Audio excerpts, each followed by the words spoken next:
to Invested in You. My name is Jack. And I'm Jack Lyon. And today we are here with Taras. Hello, Jack. How you doing? Good. How are you? Good. We just got actually out of our private equity class and straight into the interview. Yeah, ready to go. Yeah, so we've been playing this for a couple weeks.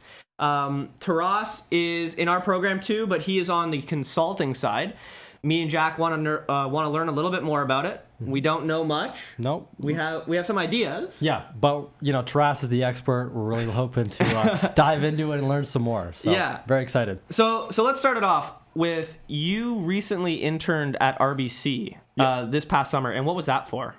That was so the department is called Strategy and Transformation. Yeah. So you work across different functions of the bank. Okay. I worked with insurance, wealth management, and capital markets. Oh, okay, cool. So what would you say out of those three places did you work the most? In capital markets? I probably worked the most with insurance, but some projects were like across all the fields, so you cannot really tell. Oh. Interesting. That's kind of exactly what I'm looking. I'm at Scotiabank right now, and I'm looking at internships kind of in like, not specifically the insurance, but kind of just banking as a whole, private equity, capital markets. I'm curious like what the environment is like. It's very corporate, I'm guessing. I think so. It's very archaic. Okay. My personal experience was that the bank moves probably not as fast as I would want it to. Absolutely. Yeah. There's not really incentive for them to change or to move quickly. Yeah. That too, yeah. I think the turnover rate, maybe you would know this, but the turnover rate on banks is something like 10 years. So once somebody joins a bank, they actually don't transition or turn over to a different bank for on average 10 to 15 years. And so they know once they got you into the bank, like with a bank account, they have those super high sign-up bonuses. And then once you're in, you never leave. Well, right? for example, the CEO of RBC, I forgot his name, but he has joined RBC as a co-op student 4 years ago. Wow. And he never worked in any other company but RBC. And he's the CEO. He's the CEO of RBC. So he's from a co-op student to like all the way to... I think I need to get a co-op. I've had a few coffee chats with people with the same story that interned and never left the one company they started with. Wow. It's actually pretty crazy. And consulting is very different. I think an average average time the person spends in consulting is something like 2.5 years. Wow. It's very low. Yeah, Jeez. I'm pretty sure for investment banking, it's similar. Like they're there for a year or two, and then they almost all leave. A lot of them going into private equity and stuff. Okay, I do want to know, what was the day-to-day like? Because there's people watching that are trying to get their first internship. They might be going into consulting, or they may be like looking at consulting as a possible entry point. What was it like? What did your day look like? Well, as every single consultant will tell you that every single day is different. Yeah. Because it very much depends on what kind of project you're working on. But typically, you would be like the fun part of your day is meeting clients. For RBC, if it's so-called internal consulting, which I was on, you'll be meeting someone within RBC. You might go to a different office, to a different branch. You would be, writing down what's their concerns, presenting what team has already come up with, pivoting from what your project is already look like, and the rest of your day you'll be working on mostly PowerPoint, Excel, meeting like different stakeholders on the particular project. Okay, cool. And that's the internal side. I think this would be more or less the same for internal and external. The difference is who's your client. Yeah. Internally, that will be your company. Externally, that will be whoever you're working at this point.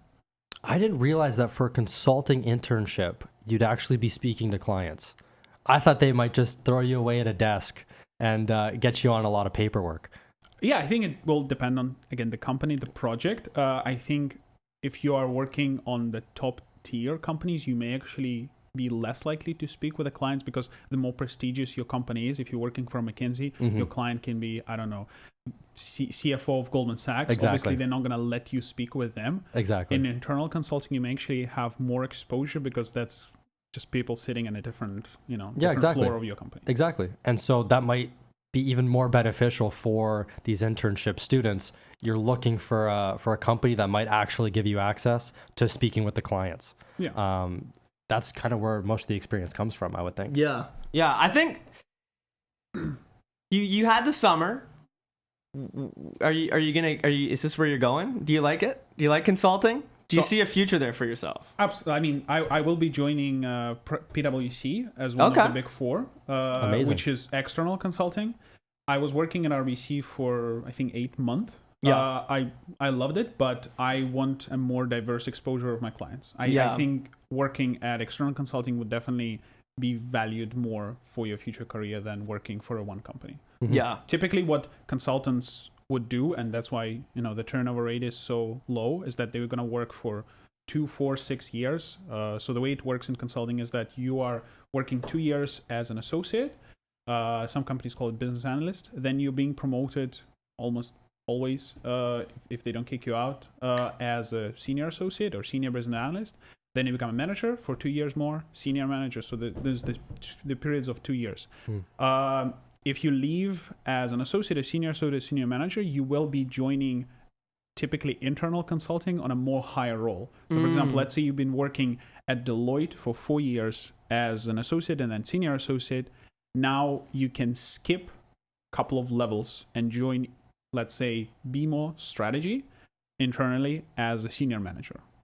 So the way they like to say is that the year in consulting is 2 years in the industry. Wow. And this is a fast track to management level positions. Yeah, absolutely. And what I love about kind of just the banking industry as a whole is the ability to jump between companies.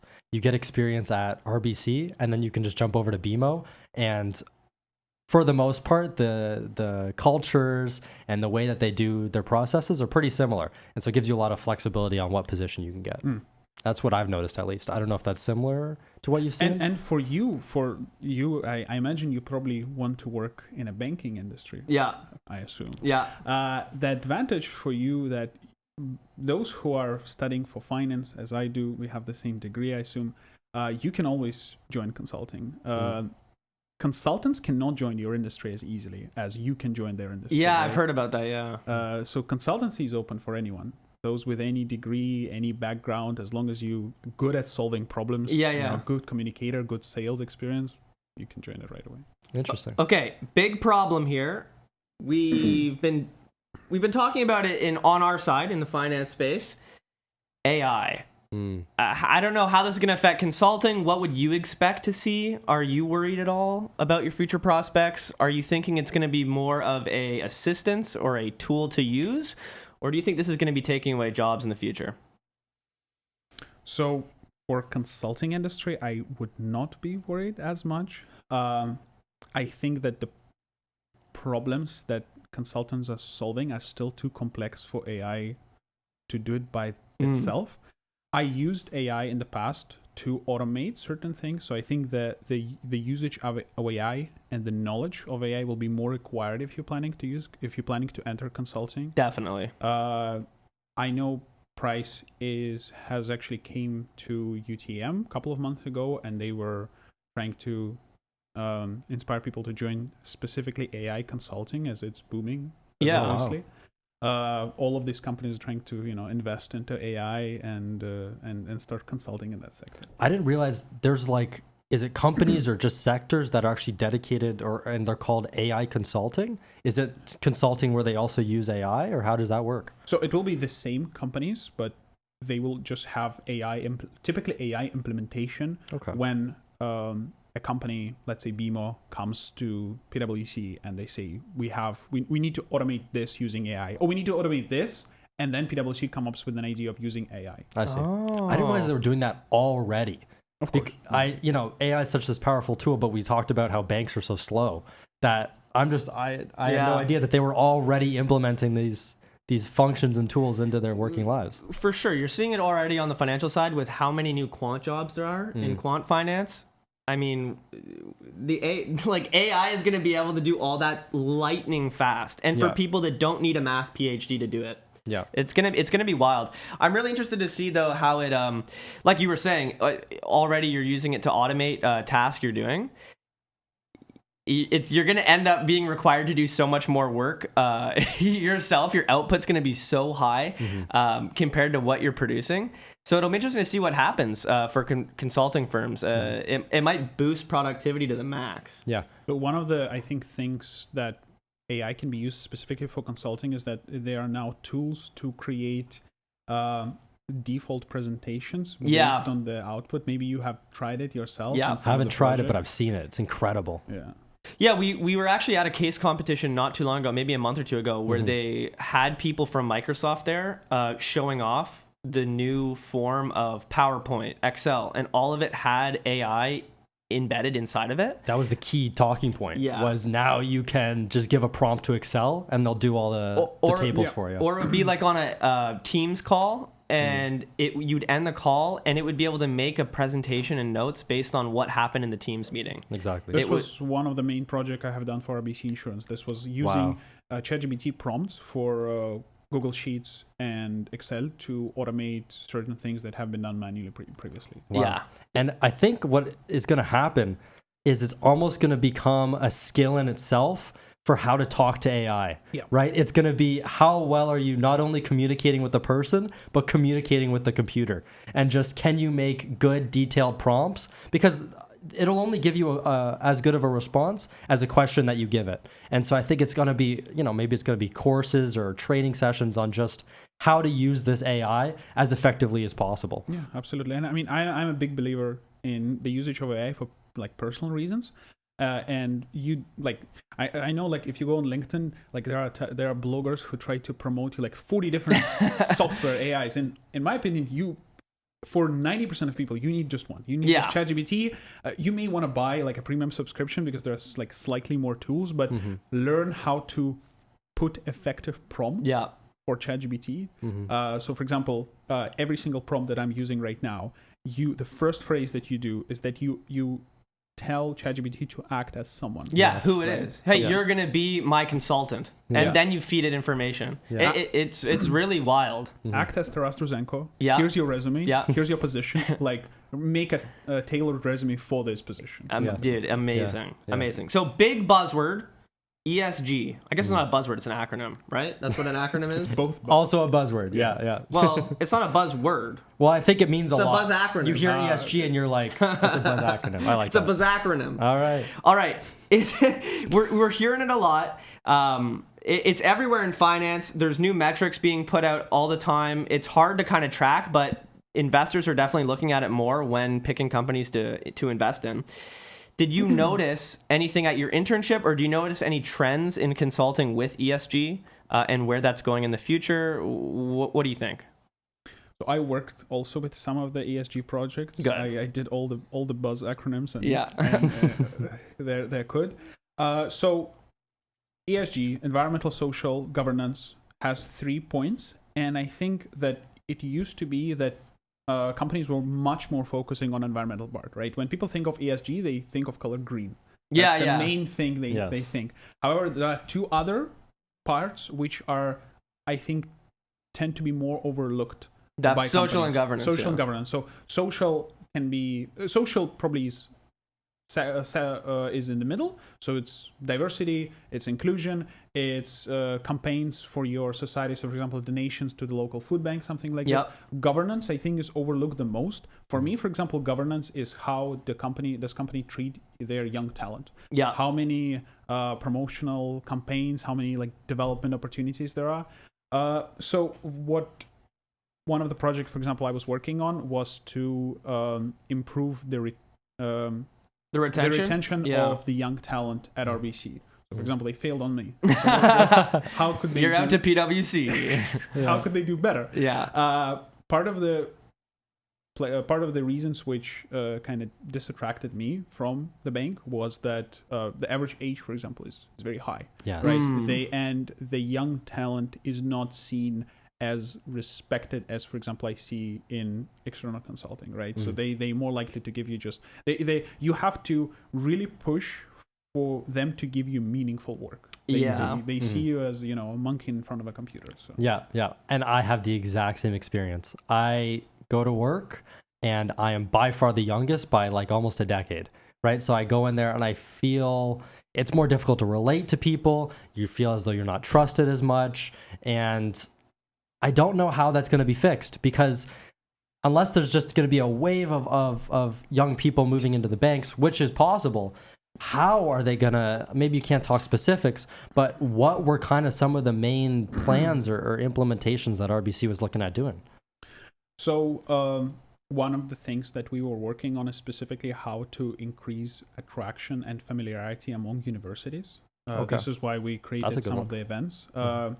To increase exposure students have towards different opportunities available at the bank. Because when, again, people think of the bank, non-finance students probably think of the branches, and finance students probably think of capital markets. Yeah. But there are like significantly more opportunities available at the bank. Like you can do, for example, marketing, right? You can work on UX, UI for the apps. Absolutely. So perhaps the way we looked at how to retain a young talent is to create this harbors of young talent with a higher concentration specifically on them. So capital markets is typically one that has the average age is lower. The more young talent tend to stay. Marketing becomes another part within the banks where more talent is being attracted because the opportunities to create huge marketing campaigns is like bigger than an average Canadian company. Yeah, and in terms of marketing, you typically want just. I mean, it would make sense in all areas, but especially in marketing, where it seems to be a lot more creative. You're gonna have a lot. You want new ideas, you want young ideas, you want fresh things. But that's exactly like what you'd want on the branch level too. Yeah. So it's kind of a bottom to top failure of a lot of the banks right now. Yeah. Is retaining that. So it'll be interesting to see how that moves. Yeah. With marketing, the social media aspect of it, you're always looking to how are we going to attract the younger people. I want to bring it back to that statistic where, the average customer stays for 10 to 15 years. Yeah. The banks, they target the students, the young people, because if they grow up very familiar with the bank, when they become an adult, they're going to stick with that bank because it's their trusted bank that they were as a kid. And so I think constantly, both on the marketing and, hiring side, banks really want to keep the young people happy. Another thing that we were also trying to communicate towards the leadership of RBC is that in the future, the average, the reason why they not so focused on attracting and like caring about their branding towards Gen Z and millennials is because the capital that we accumulate as a generation overall is very low. Yeah. Right? We probably, like Gen Z is not even on the graph from what I've seen. I think millennials own something like 15 or 20% of the total money. Maybe they want that baby boomer cash. That's what they want. They want that baby boomer cash. Right now, millennials still own less a percentage of market Real value estate? than the greatest generation, Second World War. Wow. So they still own a bigger percentage of the economy than millennials. Really? That is crazy. Yeah. That is crazy. Do you know the breakdown of that? Is that real estate? Is that just investments? So there was a great graph where... I'd love to look that up, maybe. 1 second. Where they show you the generational wealth gap. I can here it is. So you can see that, for example, by what percentage of the economy did boomers own when they were at the same age as millennials right now? And you can see it's something like 3 times bigger. Wow. Yeah. Right? That's insane. Yeah. That's amazing. We're screwed. We're done for. We are screwed. and this, maybe I'm wrong, but I think something like 30% of millennials' wealth is owned by just a few of the top. It's the startup guys like Mark Zuckerberg and stuff like this. So it's not even equally distributed. Yeah. No, that makes total sense. Oh my god, I didn't realize it was that big though. Wow. You never really think about it. At least I haven't. So why would they care about like Gen Z? So millennials in 2020, it says here, millennials, the wealth that they own in the US is 5%. It's millennials. It's not even us.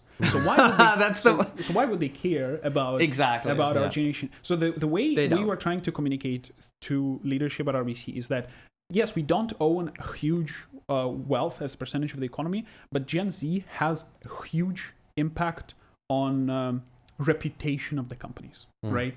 This is why companies are more likely to be socially progressive, even though who would care? Because Gen Z has a huge collective bargaining power of the ability to cancel the company, for example, if they are not performing very well on the social side. Really interesting. There's a growing trend in the consulting industry towards industry-specific consulting, with clients seeking consultants who understand their unique challenges and can offer tailored solutions. Makes sense. Did you notice that at your time at RBC? Was that something that was just kind of on the back burner, or was that something in the day-to-day as well?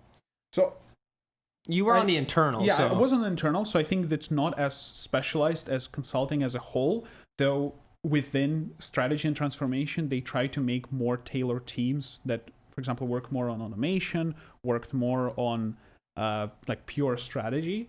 I think the reason why companies specialize more on the consulting is that it used to be that the industry was like much smaller and dominated by just few firms. Now, like the number of firms that can offer consulting solutions is constantly growing. The number of people who want to call themselves consultants is also high, right? Because like if you call yourself analyst, it doesn't seem as cool as consultant. Yeah, it's very true.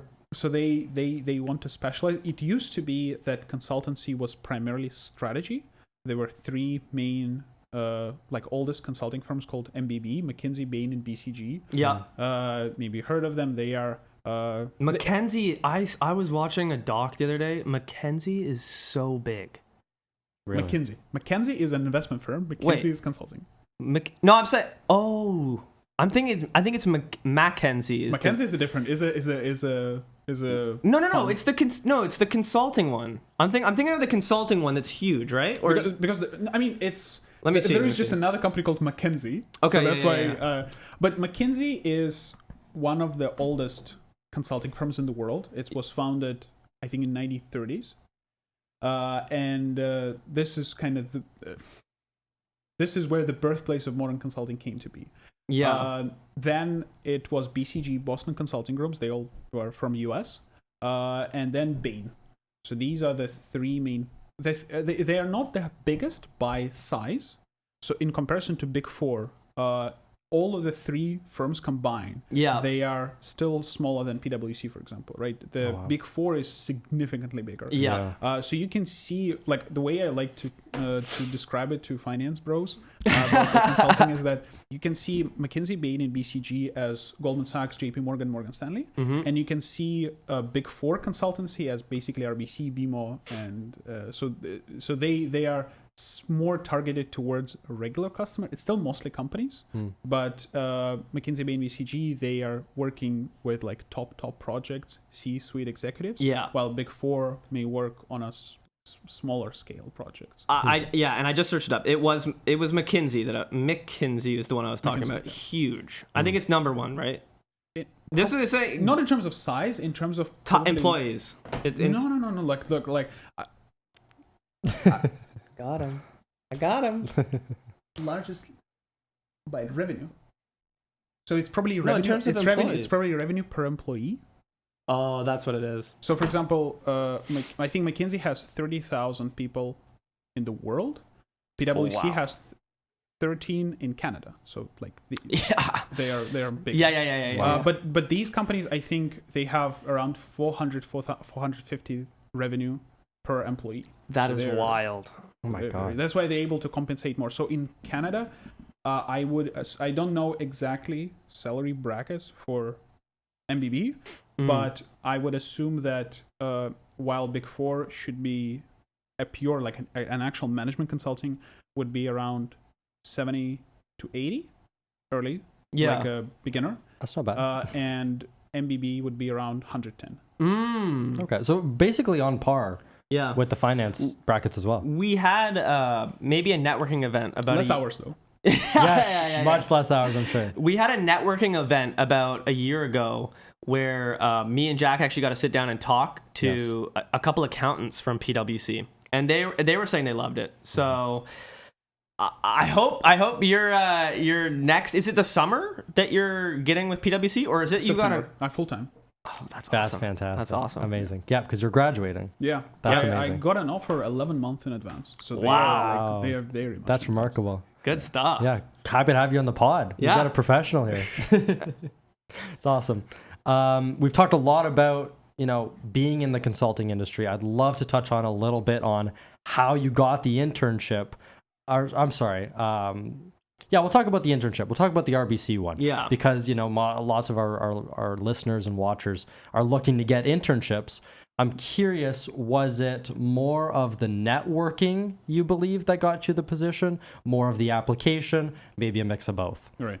It was definitely more of a networking. However, my story is probably not applicable to every single person who got into these companies, and I would say that most of people who I know still got through like simple application or through family connections in the company. Yeah, we exclude that because like, I mean, you either have it or not. Yes. You don't need me to tell you advice of how to talk with your dad. Yes. But in case of like, I'm a big believer of networking. I think that like if you want to get into top tier, you need to be able to impress key people in the management within the company you're talking. Mm-hmm. So I can sure talk about that of how to do it.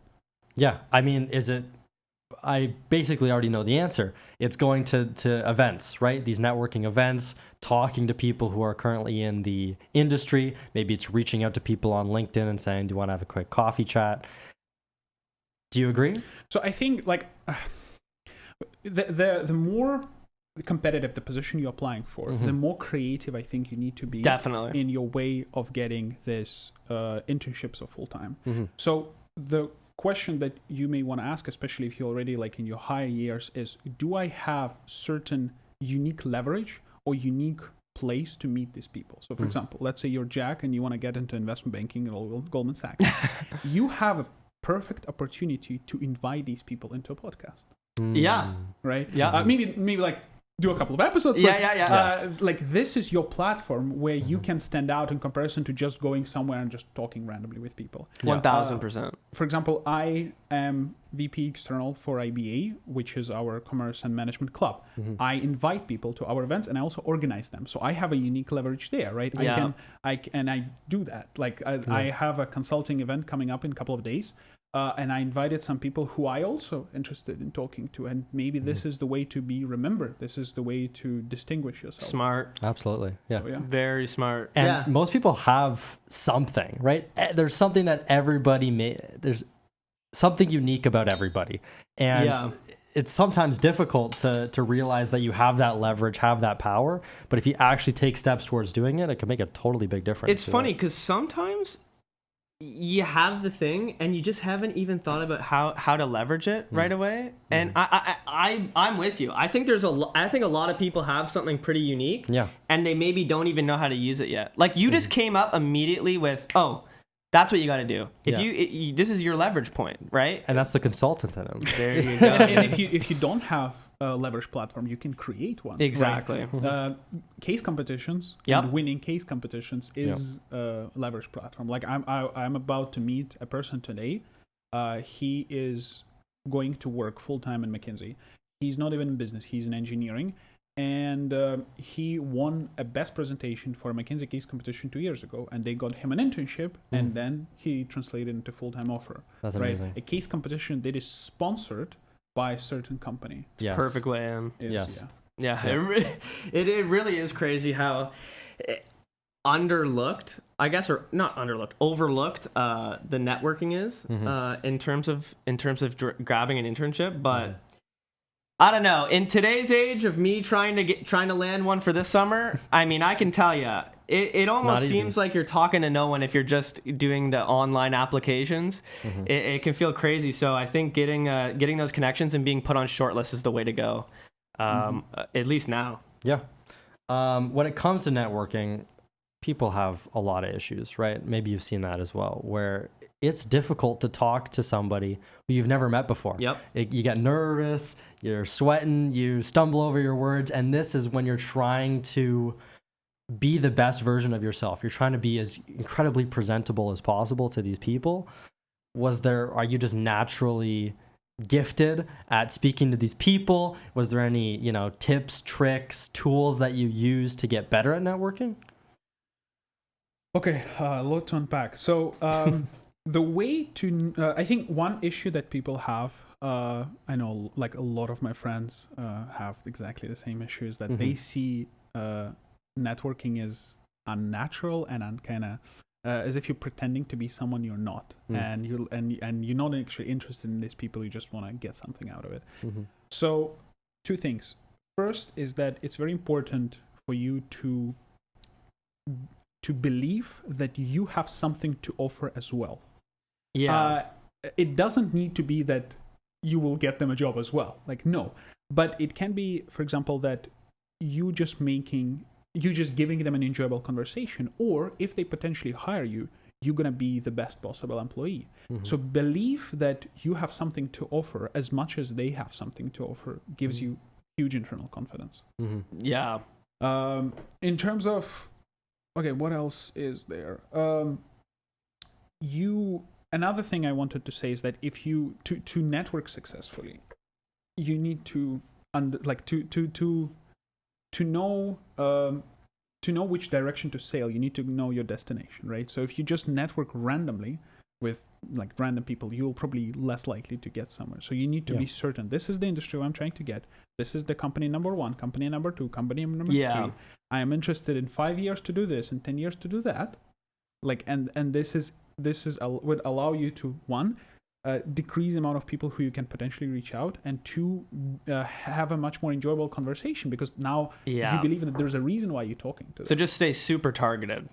Yeah. Don't go too far out of what you even want. And actually, that's probably a good number 1 tip. Don't even start this until you've kind of honed in and found out, oh, this is the spectrum, or this is the area I want to go, and then you can kind of move around from there after the point.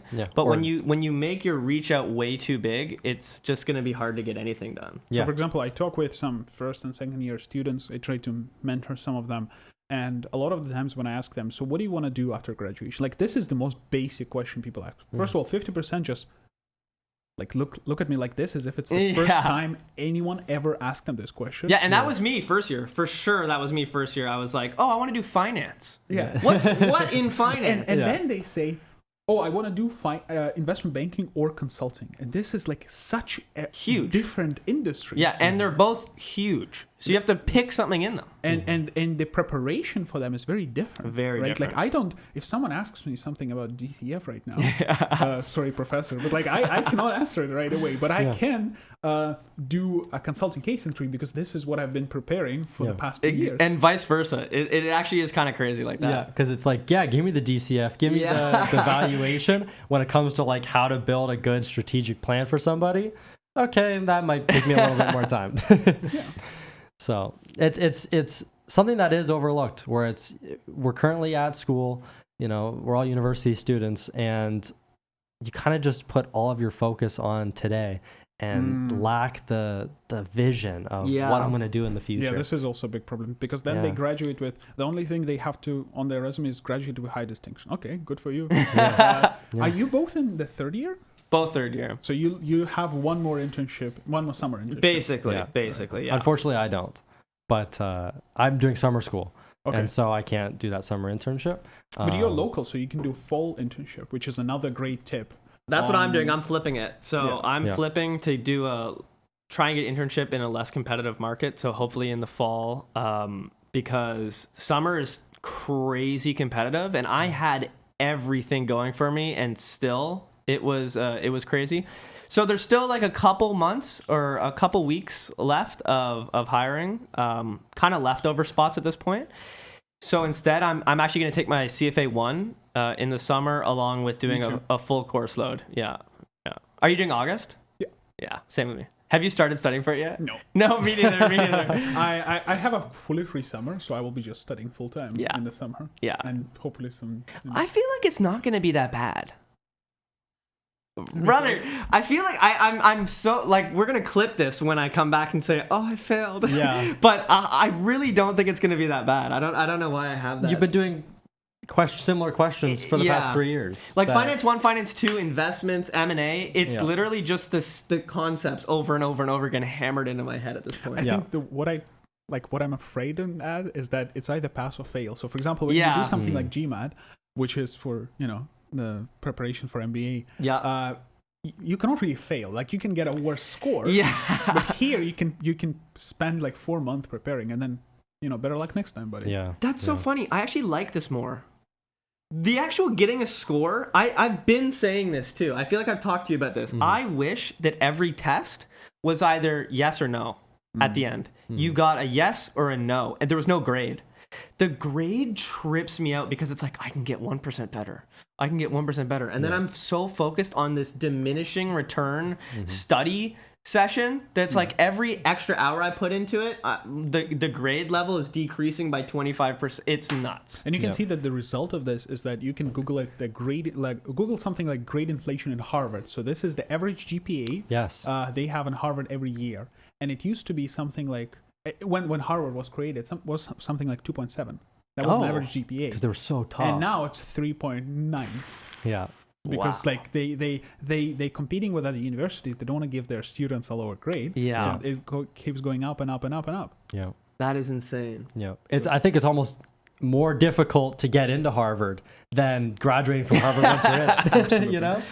So that's amazing. Well, thank you so much for being on the pod, Taras. Yeah. Do you have any questions for us? Any other topics you were thinking of touching on, or we pretty much covered it all? Yeah, I think that's pretty much it. Fantastic. Yeah. Excellent. It's been great talking to you. Thank you for coming on. Thanks for having me. Have fun at PwC this summer, or not the summer, but I guess just in September. Yeah. It'll be that'll be really cool. Good luck with your and podcast. I'll see you at the CFA exam. I'm a big fan of yes. Capital. I'll see you at the CFA exam. Okay. Yeah. All right. Excellent. Thank you. Bye bye.